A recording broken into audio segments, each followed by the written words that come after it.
स्वागत है आप सभी का। और एनकेटी क्लास के ऑनलाइन आज के डिस्कशन में मैं एक महत्वपूर्ण विषय ऑल इंडिया जुडिशल सर्विस के बारे में बात करने जा रहा हूँ। अखिल भारतीय न्यायिक सेवाएं, ये महत्वपूर्ण हुआ है हाल के दिनों में और इसका प्रावधान है, तो ये एक अत्यंत महत्वपूर्ण टॉपिक है। जैसे ऑल इंडिया सर्विसेज है IAS IPS, वैसे ही ऑल इंडिया जुडिशल सर्विस बनाने की बात हो रही है। इसके संपूर्ण पहलुओं का आज हम विशद विवेचन करने जा रहे हैं और यह एक तरह से न्यायिक व्यवस्था के लिए, उसको इंस्टीट्यूशनलाइज करने के लिए एक तरह से माइलस्टोन होगा। देखते हैं ऑल इंडिया जुडिशल सर्विस के बारे में। ऑल इंडिया जुडिशियल सर्विसेज, अखिल भारतीय न्यायिक सेवाएं, अखिल भारतीय न्यायिक सेवाएं। अब पहला प्रश्न उठता है कि यह हाल में न्यूज में कैसे आया है। Why in news, why in news. तो दो कारणों से ये न्यूज में आया है। एक तो जनवरी इसी साल 2020 में एक थिंक टैंक है, विधि लीगल थिंक टैंक है, जिसका नाम है विधि। इसने एक तरह से एक कॉन्सेप्ट पेपर तैयार किया है कि किस तरह से भारत में ऑल इंडिया जुडिशियल सर्विसेज को सेटअप किया जा सके, इंस्टीट्यूशनलाइज किया जा सके। तो इसका एक खुद का रिसर्च है विधि का और यह पब्लिक डोमेन में आया है, तो यह बात पुनः उभर कर सामने आया है। और जो दूसरी बात महत्वपूर्ण है, दूसरा जो रीजन के कारण आया है कि जो ज्वाइंट सेक्रेटरी है भारत सरकार के, संयुक्त सचिव, ज्वाइंट सेक्रेटरी लॉ, इन्होंने एक स्टेटमेंट दिया है। एक तरह से इनका online session, interactive online session हुआ है।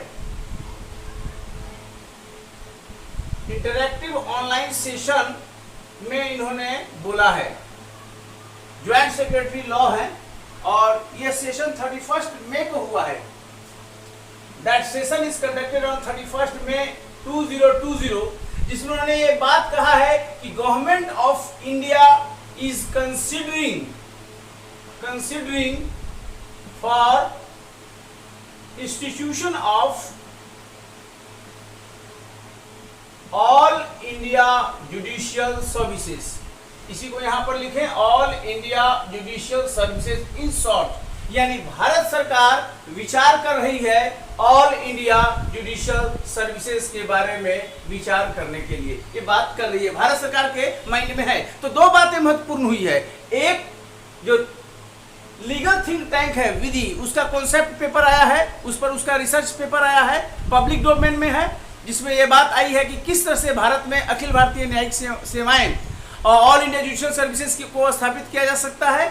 और भारत सरकार जो लॉ है, उन्होंने खुद ऑनलाइन इंटरैक्टिव सेशन में 31 मई को कहा है कि सरकार इस पर विचार कर रही है, अंडर कंसल्टेशन है। तो ये बात इसलिए महत्वपूर्ण बात हुआ है कि किस तरह से ये न्यूज में इस समय आ गया है। दूसरी महत्वपूर्ण बात है, पहले आप ये जानें कि ऑल इंडिया सर्विसेज क्या होता है। What is all India services? अखिल भारतीय सेवाओं का जो कॉन्सेप्ट है, ये कॉन्स्टिट्यूशनल एक तरह से कॉन्सेप्ट है और इसमें जो होता है ऑल इंडिया सर्विसेज का मतलब होता है दैट इज कॉमन। ये कॉमन होता है, common to union government and state government. ये दोनों के लिए कॉमन होता है, यूनियन गवर्नमेंट के लिए और स्टेट गवर्नमेंट के लिए। इसलिए इसको बोला जाता है ऑल इंडिया सर्विसेज, दोनों के लिए कॉमन हो गया। अब ऑल इंडिया अगर सर्विसेज की बात करें तो वर्तमान में ऑल इंडिया सर्विसेज में एक नंबर में आता है IAS, इंडियन एडमिनिस्ट्रेटिव सर्विस, भारतीय प्रशासनिक सेवा। दूसरा आता है इंडियन पुलिस सर्विस, भारतीय पुलिस सेवा। और तीसरा आता है इंडियन फॉरेस्ट सर्विस, भारतीय वन सेवा। सो वर्तमान समय में 3 अखिल भारतीय सेवाएं हैं। IAS और IPS का जो अपॉइंटमेंट होता है, सिलेक्शन होता है, that is through UPSC, that is civil services exam. Civil services exams के थ्रू होता है, यूपीएससी इसको कंडक्ट करता है। और आईएफएस के लिए एक तरह से इसका भी आईएफएस एग्जाम होता है इसका, और यह भी सेपरेट होता है और इसको भी यूपीएससी कंडक्ट करता है। अगर आप देखें तो आईएएस का जो कैडर कंट्रोलिंग अथॉरिटी है, यानी कैडर कंट्रोलिंग अथॉरिटी होता है क्योंकि ये कैडर सर्विसेज है, तो कैडर कंट्रोलिंग अथॉरिटी जो आईएएस का है वो होता है department of personal and training. ये आईएएस का कैडर कंट्रोलिंग अथॉरिटी है। और जो आईपीएस का कैडर कंट्रोलिंग है वो है मिनिस्ट्री ऑफ होम, गृह मंत्रालय है। और जो इंडियन फॉरेस्ट सर्विस का है वो ministry of environment, ministry of environment and climate change, ये मिनिस्ट्री है, ये इसका कैडर कंट्रोलिंग अथॉरिटी है। तो आज की तारीख में तीन एक तरह से अखिल भारतीय सेवाओं का एक तरह से प्रोविजन है वर्तमान समय में। अगर आप देखें इस समय वर्तमान में तो अखिल भारतीय सेवाओं का तो जो आईएएस है और जो आईपीएस है ये दोनों कॉन्स्टिट्यूशनली रिकॉग्नाइज्ड सर्विस है, यानी संविधान के प्रारंभ से ही है, कॉन्स्टिट्यूशनली रिकॉग्नाइज्ड, संवैधानिक रूप से मान्यता प्राप्त है, constitutionally recognised all India services. ये दोनों आईएएस और आईपीएस दोनों को संवैधानिक रूप से संविधान में ही इसको मान्यता दिया गया है एक तरह से दोनों को। अगर आप बात करें इसकी तो 1963 में 1963 में प्रोविजन फॉर क्रिएशन ऑफ, ये प्रोविजन लाया गया था कि provision for creation of all India services की बात हुई थी, provision for creation of all India services. और इसमें अगर आप देखें तो तीन तरह के ऑल इंडिया सर्विसेज के क्रिएशन की बात हुई थी। और पहला था इंडियन फॉरेस्ट सर्विस, भारतीय वन सेवा, एक इसका प्रोविजन किया गया था। और जो दूसरा प्रोविजन इसमें किया गया था भारतीय वन सेवा के अलावा, वो दूसरा था Indian medical and health services, Indian medical and health services दूसरा था। और जो तीसरा प्रोविजन किया गया था ऑल इंडिया सर्विसेज बनाने के लिए, Indian service of engineers, Indian service of engineers. तो 1963 में यह प्रोविजन किया गया था ऑल इंडिया सर्विसेज, यानी आईएएस और आईपीएस, ये तो संवैधानिक रूप से शुरू से मान्यता प्राप्त अखिल भारतीय सेवाएं हैं। 1963 में एक तरह से तीन नए अखिल भारतीय सेवाओं के सृजन का, क्रिएशन का प्रस्ताव, एक इंडियन फॉरेस्ट सर्विस, इसका क्रिएशन हो गया, that is done. Indian medical and health services, इसका क्रिएशन नहीं हो पाया। और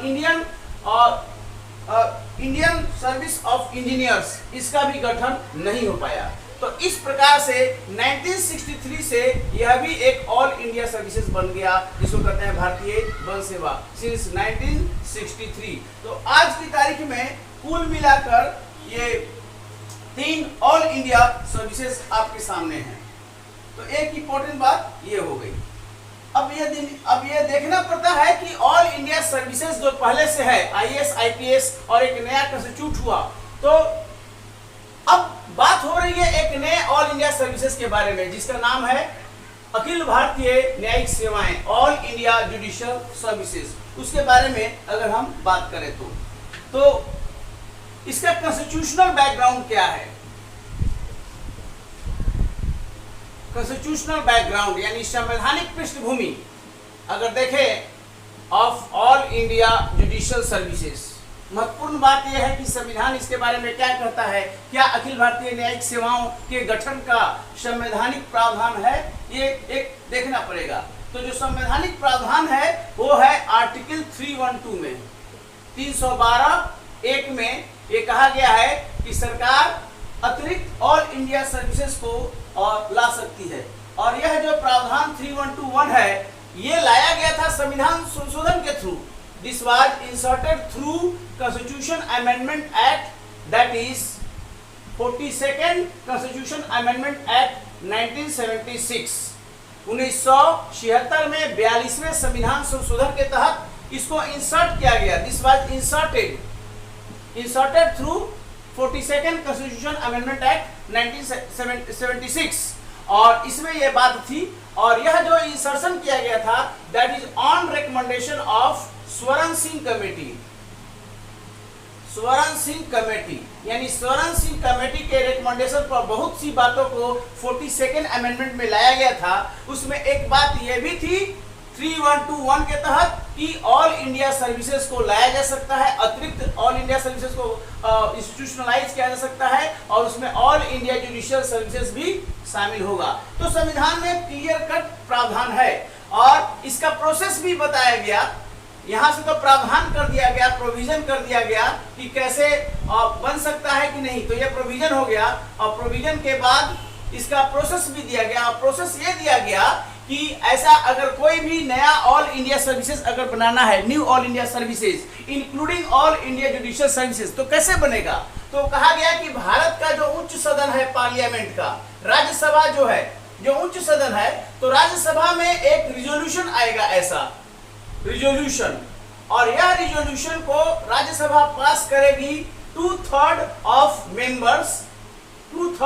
मेंबर्स प्रेजेंट एंड वोटिंग, यानी जितने भी मेंबर प्रेजेंट हैं और वोट दे रहे हैं उसका 2/3 उसको पॉजिटिवली उसको पास करेगा, इस रिजोल्यूशन के सपोर्ट में वोट देगा और इस रूप में पास होगा एंड लोकसभा इस रिजोल्यूशन को एडॉप्ट करेगी, एडॉप्टेड बाय लोकसभा,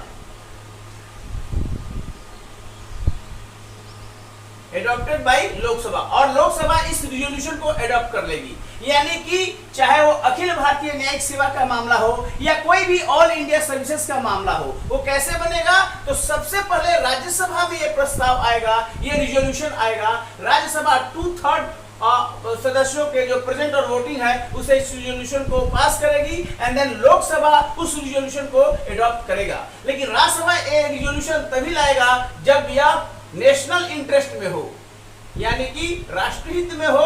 इस चीज का डिक्लेरेशन होगा कि राष्ट्रहित में एक अखिल भारतीय सेवाएं बनाना जरूरी है और ये रिजोल्यूशन पास होगा और तब ये लोकसभा में जाएगा और इस प्रकार एक नई अखिल भारतीय सेवाएं बन सकती है। तो ये प्रावधान ऑलरेडी है संविधान में कि ऑल इंडिया जुडिशियल सर्विसेज बनाया जा सकता है और जो प्रावधान बता रहा है आर्टिकल 3121 में, और एक प्रावधान और दिया गया है 3123 में कि जब ऑल इंडिया जुडिशियल सर्विसेज बनाया जाएगा, यानी जिसमें जज होंगे सबऑर्डिनेट जुडिशरी के, तो इसमें कोई ऐसा पोस्ट नहीं होगा जो कि नॉट इंफेरियर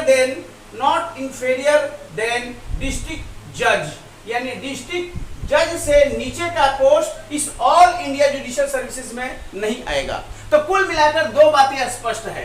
42वां संविधान संशोधन किया गया और यह प्रावधान कर दिया गया कि भारत की संसद, जिसमें स्टार्टिंग पॉइंट राज्यसभा से शुरू होता है, एक रिजोल्यूशन पास किया जाता है, 2/3 प्रेजेंट एंड वोटिंग से लोकसभा एडॉप्ट कर देती है। तो प्रावधान ला दिया गया 3121 में और इस तरह से न केवल अखिल भारतीय न्यायिक सेवाएं बल्कि कोई अन्य ऑल इंडिया सर्विसेज को इंस्टीट्यूशनलाइज किया जा सकता है। और ऑल इंडिया जुडिशियल सर्विसेज के बारे में एक दूसरी बात कही गई कि अगर ऐसा कोई ऑल इंडिया जुडिशियल सर्विसेज बनाया जाता है एज पर आर्टिकल 3123 में, तो कहा गया है कि उसमें डिस्ट्रिक्ट जज से नीचे का पोस्ट शामिल नहीं होगा, यानी कि इसमें सबऑर्डिनेट जुडिशरी के जज, डिस्ट्रिक्ट जज के और उसके ऊपर के इसमें अधिकारी हो सकते हैं। तो एक महत्वपूर्ण बात यह है, तो सेंट्रलाइज्ड कैडर ऑफ डिस्ट्रिक्ट हो जाएगा और ऐसा अगर ऑल इंडिया जुडिशियल सर्विसेज बनेगा तो एक क्या हो जाएगा, सेंट्रलाइज्ड कैडर हो जाएगा, जैसे आईएएस का होता है centralised cadre of judicial officers हो जाएगा। तो एक महत्वपूर्ण बात ये हुई। और अगर ऑल इंडिया सर्विसेज बनता है और इस तरह से कंस्टिट्यूट होता है पार्लियामेंट के द्वारा, तो यह ध्यान देने की बात होगी तब ऑल इंडिया जुडिशियल सर्विसेज के तहत जो डिस्ट्रिक्ट जज होगा, डिस्ट्रिक्ट जज एंड इक्विवेलेंट होगा, इसकी जो नियुक्ति होगी, रिक्रूटमेंट होगा, वो कौन करेगा, फिर वो आ जाएगा यूनियन गवर्नमेंट के हाथ में और इनके सर्विसेज को अलॉट कर दिया जाएगा, services allotted to state government और स्टेट गवर्नमेंट में ये लोग काम करेगा। जैसे आईएएस का होता है, आईएएस, आईपीएस, आईएफएस, तीनों की नियुक्ति यूनियन गवर्नमेंट के द्वारा होती है और इनको अलॉट कर दिया जाता है स्टेट गवर्नमेंट को। तो इस तरह की बात होती है और ऐसा ही अगर ऑल इंडिया जुडिशियल सर्विसेज होगा तो ऐसा ही सर्विस कंडीशन, कंडक्ट रूल इसी तरह से कुछ बनेगा। तो एक महत्वपूर्ण बात है, सबसे बड़ी बात है कि संवैधानिक प्रावधान है ऑल इंडिया जुडिशियल सर्विसेज को इंस्टीट्यूशनलाइज करने का और यह प्रावधान 42nd अमेंडमेंट एक्ट 1976 के द्वारा इंसर्ट किया गया था, संविधान में शामिल किया गया था। तो पहली बात हो गई कि कॉन्स्टिट्यूशनल प्रोविजंस ऑलरेडी है, यानी कि संविधान में यह प्रावधान किया गया है कि ऑल इंडिया सर्विसेज बनाया जा सकता है including all India judicial services, यह प्रावधान ऑलरेडी है। तो यहां से एक तरह से ड्रॉ होता है पावर और ये पावर दिया गया किसको? पार्लियामेंट को ऑल इंडिया सर्विसेज बनाने का including all India judicial service. दूसरा बात है कि रिकमेंडेशन बहुत से हैं, recommendation to constitute all India judicial services. ऐसा केवल नहीं है कि केवल संवैधानिक प्रावधान है, अनेक रिकमेंडेशन सिफारिशें हैं यूनियन गवर्नमेंट को कि अखिल भारतीय न्यायिक सेवाओं का गठन किया जाए। और जो पहला रिकमेंडेशन है that is first introduced by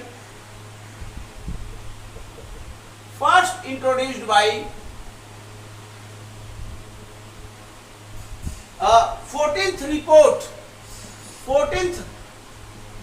report of law commission. सबसे पहले जो विधि आयोग के 14वें रिपोर्ट में इस बात को रेखांकित किया गया, लॉ कमीशन का गठन यूनियन गवर्नमेंट के द्वारा किया जाता है और लॉ के इंपॉर्टेंट विषय पर लॉ कमीशन रिपोर्ट देती है। और ये रिपोर्ट दिया गया था 1958 में और इसमें कहा गया था कि ऑल इंडिया जुडिशियल सर्विसेज का गठन होना चाहिए। मैं आपको बता दूं यह जो रिपोर्ट 14th रिपोर्ट है और इसको चेयर किया था MC सीतलवाड़ ने। फर्स्ट लॉ कमीशन था, ये फर्स्ट लॉ कमीशन था जिसके 14वीं रिपोर्ट में ये बात आ रही है ऑल इंडिया जुडिशियल सर्विसेज के गठन का, और ये 14वीं रिपोर्ट 1958 में दिया गया था and that was first law commission जिसके MC सीतलवाड़ ये इसके चेयरमैन थे, जस्ट MC सीतलवाड़। और आपको एक इंपॉर्टेंट इंटरेस्टिंग फैक्ट बता दूं कि यही MC सीतलवाड़ थे जो भारत के फर्स्ट अटॉर्नी जनरल बने, first attorney general of India. Bharat का यह प्रथम कानूनी अधिकारी होता है, first law officer of India. तो जो फर्स्ट लॉ कमीशन के हमारे चेयरमैन थे MC सीतलवाड़, वही first attorney general of India भी बने। तो यानी कि विधि आयोग की जो 14वीं रिपोर्ट 1958 में, आप देखिए 50 के दशक में ये बात आ रही है और उस समय से रिकमेंडेशन है ऑल इंडिया जुडिशियल सर्विसेज के गठन का। तो पहले से यहां से सरकार को रिकमेंडेशन पहले से है कि इसका गठन किया जाए। उसके बाद 77th रिपोर्ट में पुनः ये बात आई, 77th report of law commission, पुनः विधि आयोग का 77th रिपोर्ट है लॉ कमीशन का और ये आया था 1979 में। 1979 में 77th report of law commission था और इस समय लॉ कमीशन के जो हेड थे वो थे justice HR Khanna. Justice HR Khanna, he was the chairman of the law commission और इन्होंने इसको ये किया था। और इसमें भी ये बात आई थी कि अखिल भारतीय न्यायिक सेवाओं का गठन किया जाए। तीसरी रिकमेंडेशन पुनः किया गया था 116th report of law commission. पुनः लॉ कमीशन में यह रिपोर्ट आया, 116वीं लॉ कमीशन में पुनः यह रिपोर्ट आया अखिल भारतीय न्यायिक सेवाओं का और यह 1986 में हुआ, 1986 में। और यहां पर भी ये बात आई और इस समय जस्टिस D.A. देसाई हैं लॉ कमीशन के हेड, जस्टिस D.A. देसाई। तो कुल मिलाकर संवैधानिक प्रावधान तो है, उसके अलावा रिकमेंडेशन आ रहा है यूनियन गवर्नमेंट का। पहला रिकमेंडेशन विधि आयोग के 14वें रिपोर्ट में जो 1958 में दिया गया, उस रिपोर्ट में सिफारिश की गई यूनियन गवर्नमेंट को कि ऑल इंडिया जुडिशियल सर्विसेज बनाया जाए। उसके अलावा बाद में 77th report of law commission जो कि 1979 में सबमिट हुआ, उसमें भी सरकार को रिकमेंड किया गया कि all India judicial service institute किया जाए, इंस्टीट्यूशनलाइज किया जाए, और इसको HR Khanna, justice HR Khanna ने एक तरह से चेयर किया था इस लॉ कमीशन को, जिस लॉ कमीशन के 77th रिपोर्ट में ये बात रिकमेंड की गई थी। उसके अलावा 116वां जो रिपोर्ट था लॉ कमीशन का, और इस लॉ कमीशन को लीड किया था, चेयर किया था D.A. देसाई ने, जस्टिस D.A. देसाई ने 1986 में ये रिपोर्ट सबमिट हुआ था। इस रिपोर्ट में भी अगर आप देखें तो ऑल इंडिया जुडिशियल सर्विस के गठन की बात हो रही है। तो कुल मिलाकर 3 सी बात है। एक पहला हो गया एक तरह से आपको 14th रिपोर्ट है, 14th report of law commission, उसके बाद आ रही है ये 1958 में हुआ है, यहाँ पर रिकमेंड किया गया। दूसरा किया गया 77th रिपोर्ट हो गया ऑफ लॉ कमीशन, और ये 77th जो रिपोर्ट है वो 1979 में सबमिट हुआ, और जो तीसरा हुआ 116 रिपोर्ट ऑफ लॉ कमीशन, और ये सबमिट हुआ लॉ कमीशन 1986 में। तो 3 लॉ कमीशन में अलग अलग ये बात हो रही है कि ऑल इंडिया जुडिशियल सर्विसेज के लिए। तो ये रिकमेंडेशन लॉ कमीशन की तरफ से है, और लॉ कमीशन का गठन भारत की सरकार करती है लॉ के इंपॉर्टेंट इश्यूज पर राय लेने के लिए। तो संवैधानिक प्रावधान ऑलरेडी है और लॉ कमीशन का ऑलरेडी रिपोर्ट है। तीसरा रिकमेंडेशन जो आया अगर इंपॉर्टेंटली देखें तो first national judicial pay commission, ये भी है ये जो रिपोर्ट है first national judicial pay commission, ये न्यायाधीशों के वेतन और भत्तों के बारे में जो पहला राष्ट्रीय न्यायिक वेतन आयोग बना, उसमें ये बात आ रही है, और यह रिपोर्ट 1996 में सबमिट हुआ। इसमें भी ये गठन कहीं इसको हेड किया था जस्टिस जगन्नाथ सेट्टी ने, that is headed by one man member, that is Justice Jagannath Shetty।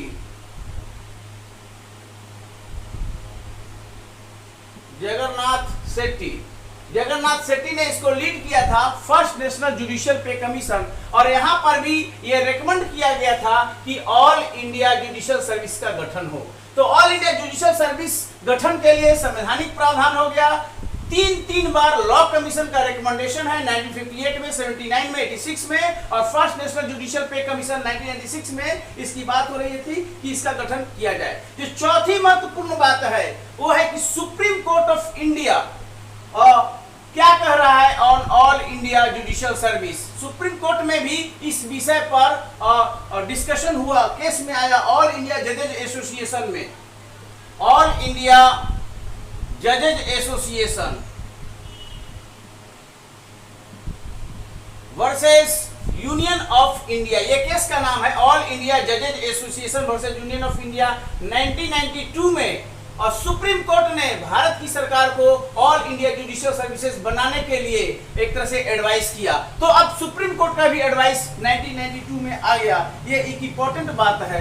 लेकिन सरकार ने अभी तक इस पर ज्यादा ध्यान नहीं दिया गठन करने के लिए। और एक और महत्वपूर्ण बात है कि एक petition filed in supreme court, एक और फाइल हुआ है लेटेस्ट में, filed in supreme court of India for all India judicial services का, इसको गठन करने के लिए, और इसके गठन के लिए भारत की सरकार को डायरेक्शन देने के लिए सुप्रीम कोर्ट का डायरेक्शन हो भारत की सरकार को कि ऑल इंडिया जुडिशियल सर्विसेज का गठन किया जाए। ऐसा एक केस सुप्रीम कोर्ट में फाइल हुआ है 2015 में, और यह केस अभी भी पेंडिंग है। इस केस में, इस पिटीशन में मांग की गई है कि सुप्रीम कोर्ट भारत की सरकार को, गवर्नमेंट ऑफ इंडिया को डायरेक्शन दे कि भारत की सरकार ऑल इंडिया जुडिशियल सर्विसेज का गठन करे। यह केस अभी तक फाइनल स्टेज में नहीं पहुंच पा रही है। तो कुल मिलाकर संवैधानिक प्रावधान है और अनेक इस तरह से रिकमेंडेशन है। सुप्रीम कोर्ट भी कह चुका है कि हाँ जी इसका गठन होना चाहिए। First national judicial pay commission में भी है, लॉ कमीशन के रिपोर्ट्स में रिकमेंड की गया है, और पिटीशन भी सुप्रीम कोर्ट को सुनवाई करना है जो कि 2015 से एक तरह से पेंडिंग है कि ऑल इंडिया जुडिशियल सर्विसेज का गठन होना चाहिए।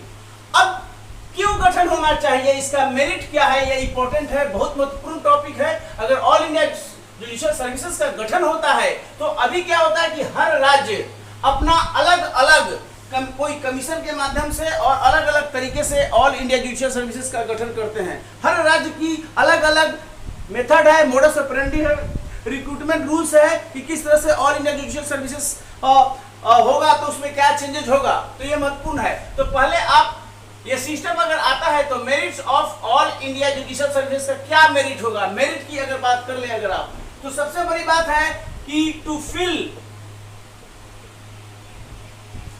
Vacancies, to fill judicial vacancy, जो जुडिशरी में जो वैकेंसीज है उसको भरने के लिए ये बहुत महत्वपूर्ण होगा, क्योंकि ये ह्यूज प्रेगनेंसी है, काफी एक तरह से वैकेंसी है, और ये वैकेंसी कभी भी पूरी तरह भरी नहीं जा पाती है। अगर जुडिशियल वैकेंसीज है तो फिर उसको समय पर नहीं भरा जा रहा है राज्य की सरकारों के द्वारा, तो इससे काफी असर पड़ता है, क्योंकि अगर जुडिशियल ऑफिसर्स नहीं होंगे तो केसेस का निपटारा नहीं होगा, तो लोगों को न्याय नहीं मिलेगा। यह वैकेंसीज काफी है। एक बताया गया है कि टोटल जो सैंक्शन स्ट्रेंथ है भारत में सबऑर्डिनेट जुडिशरी में, टोटल सैंक्शन स्ट्रेंथ है वो है 24,064, इतना सैंक्शन स्ट्रेंथ है। और उसमें अपॉइंटमेंट कितना हुआ है, एक रिसर्च में आया है, एक स्टडी में ये बात हुआ है कि जो अपॉइंटमेंट हुआ है वो 19,160 हुआ है। और इस प्रकार वैकेंसी है, वैकेंसीज अभी भी पेंडिंग है 4,900 की।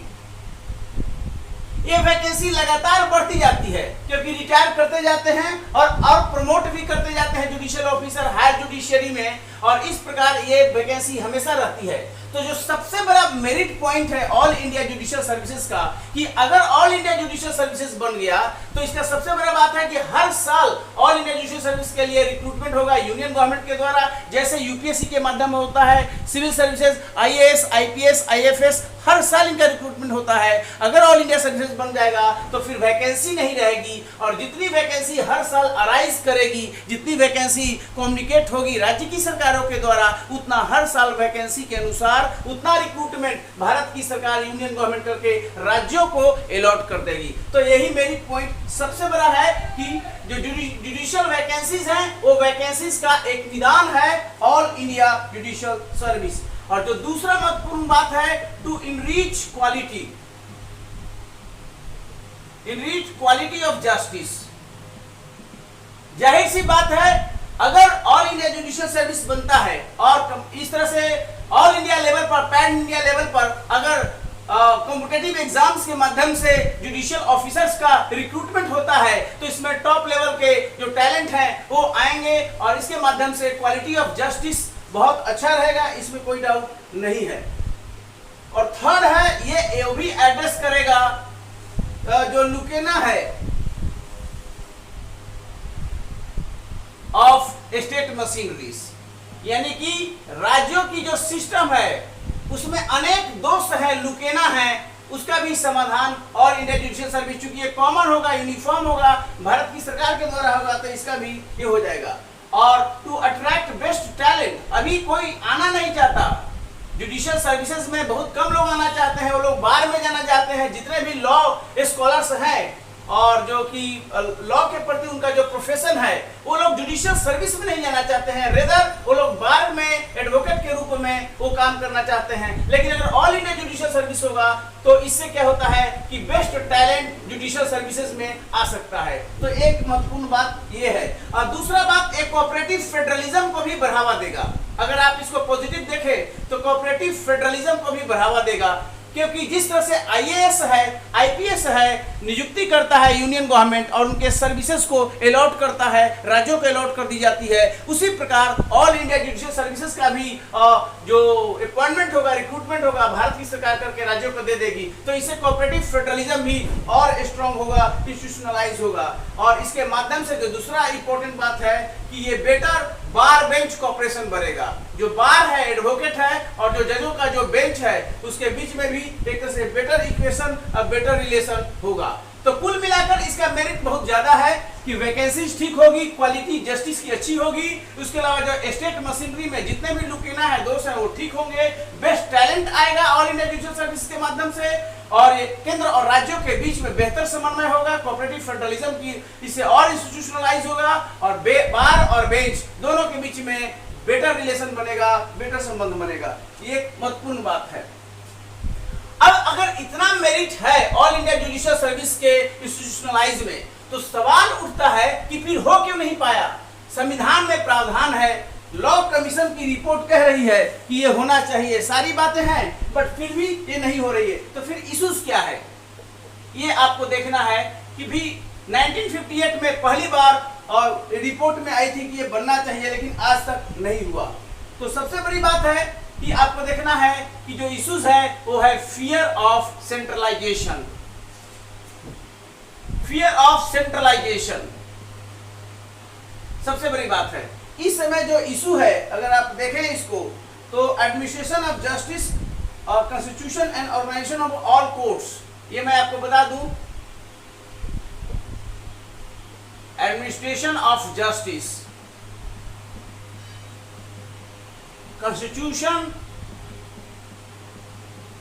And organisation of all courts except supreme court and high courts, यह जो विषय है administration of justice, constitution and organisation of all courts except supreme court and high courts, पहले यह स्टेट लिस्ट का विषय था, स्टेट लिस्ट में आता था, और थ्रू ये 42nd कॉन्स्टिट्यूशन अमेंडमेंट एक्ट 1976 इसको कंकरेंट लिस्ट में डाल दिया गया।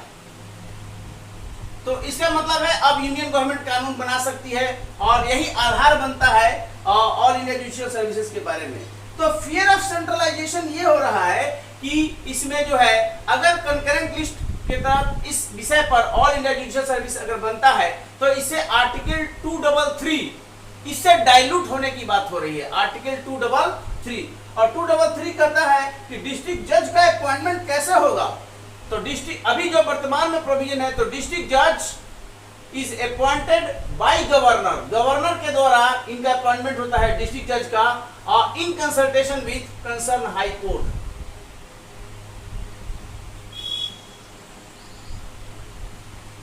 ये एक महत्वपूर्ण बात है आर्टिकल 233 के बारे में कि एक डिस्ट्रिक्ट जज है जिसका अपॉइंटमेंट गवर्नर के द्वारा हो रहा है, और अभी जो एग्जिस्टिंग सिस्टम है हाई कोर्ट के कंसल्टेशन से हो रहा है। अगर ऑल इंडिया जुडिशियल सर्विसेज बन गया तो डिस्ट्रिक्ट जज का जो अपॉइंटमेंट होगा वो अपॉइंटिंग अथॉरिटी यूनियन गवर्नमेंट हो जाएगी, और इस तरह से और ये डाइल्यूट हो रहा है कि गवर्नर के माध्यम से राज्य की सरकार इसको कंट्रोल कर रही है थ्रू गवर्नर, स्टेट गवर्नमेंट का यहाँ पर कंट्रोल है, यह कंट्रोल डाइल्यूट होगा, और इसीलिए कहा जा रहा है कि फियर ऑफ सेंट्रलाइजेशन हो जाएगा। इंडिया जुडिशियल सर्विस के गठन में जो दूसरी महत्वपूर्ण इशू है, सेकंड मोस्ट इंपोर्टेंट इशू है, वो इशू है लैंग्वेज का, वो इशू है कस्टम का, वो इशू है लोकल यूजेस का।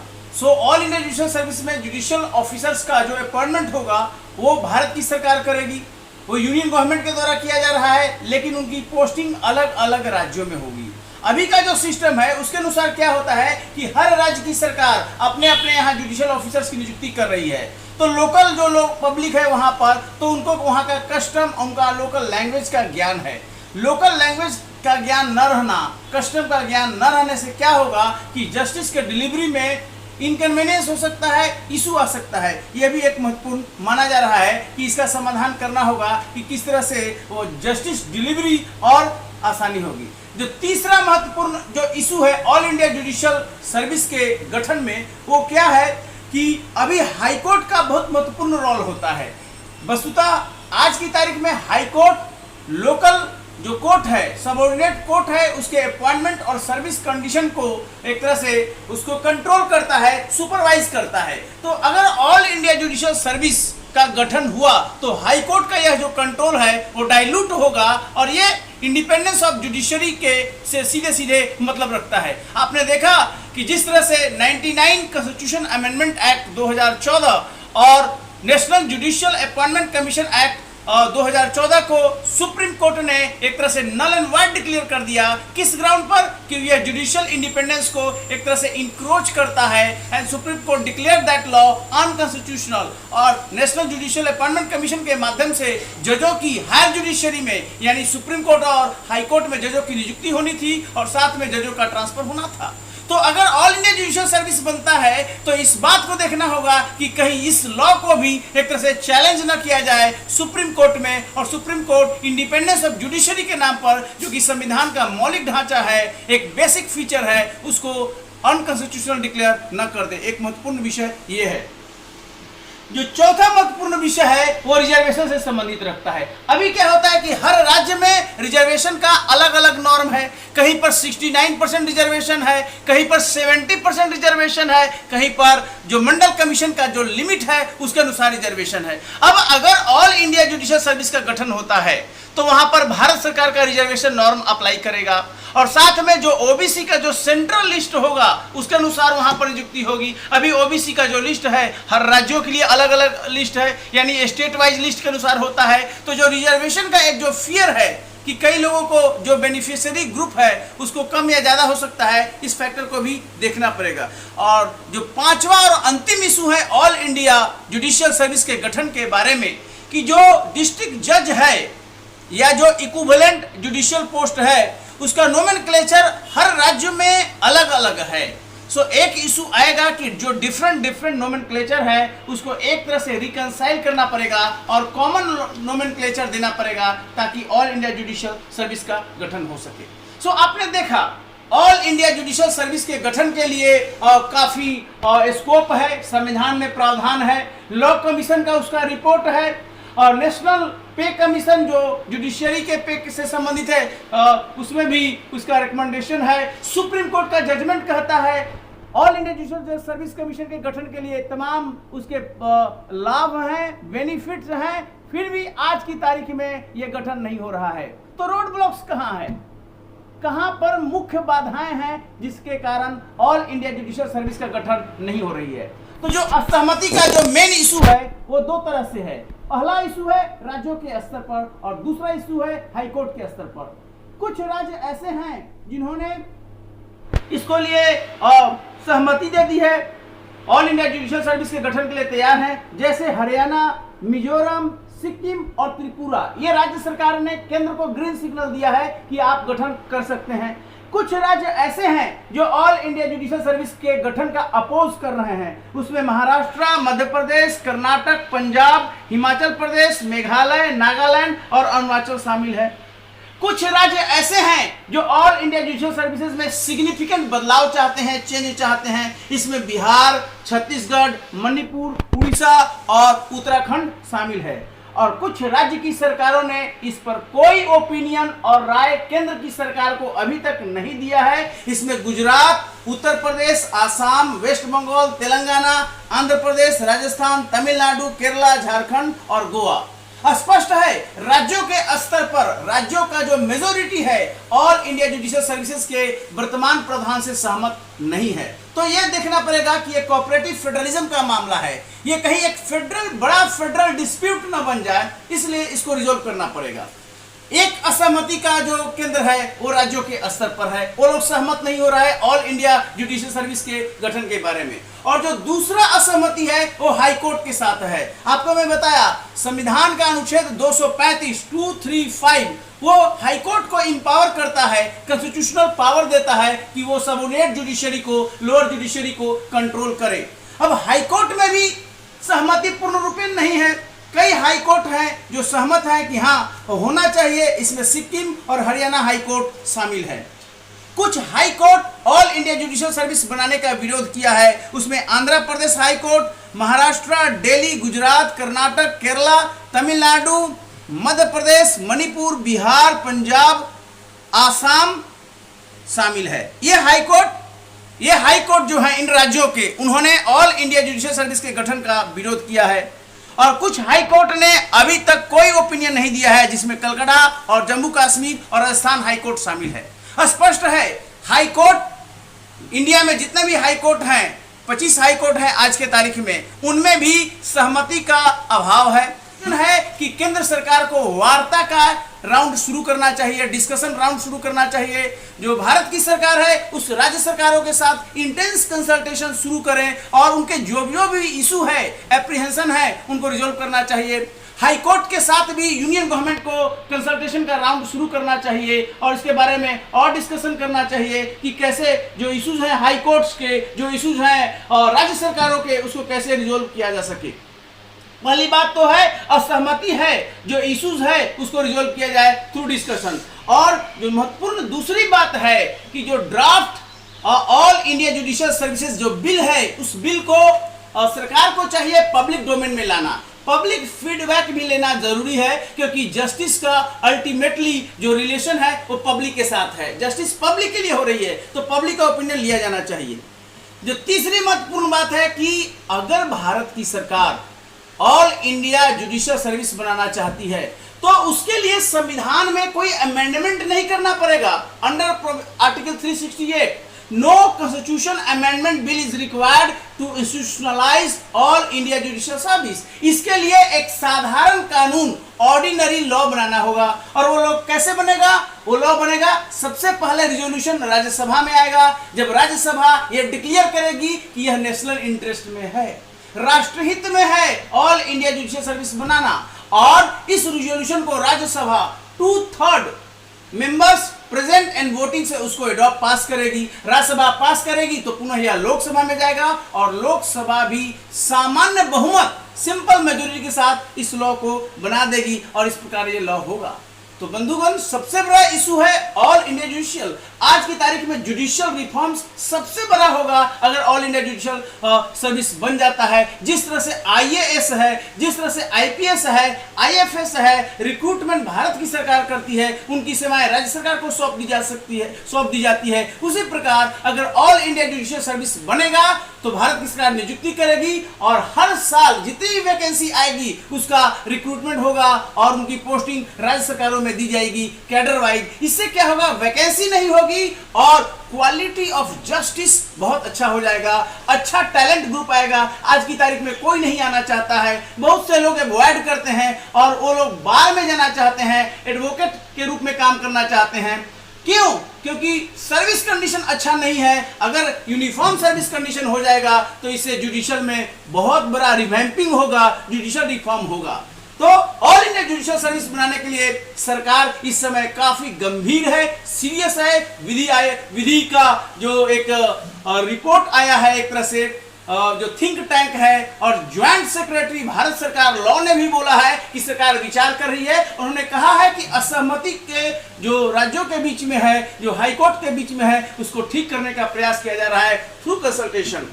तो ये इशू है, महत्वपूर्ण इशू है। हम देखते हैं आगे आने वाले दिनों में किस तरह से ऑल इंडिया जुडिशियल सर्विसेज बन पाता है कि नहीं बन पाता है। यह वीडियो आपको कैसे लगा आप जरूर अपने कमेंट कीजिएगा, और इस वीडियो के बारे में एक रिटन मटेरियल कमेंट सेक्शन में मैं दे रहा हूं और उसको आप डाउनलोड कर सकते हैं, प्रिंट कर सकते हैं, अपने कंप्यूटर में उसको स्टोर कर सकते हैं।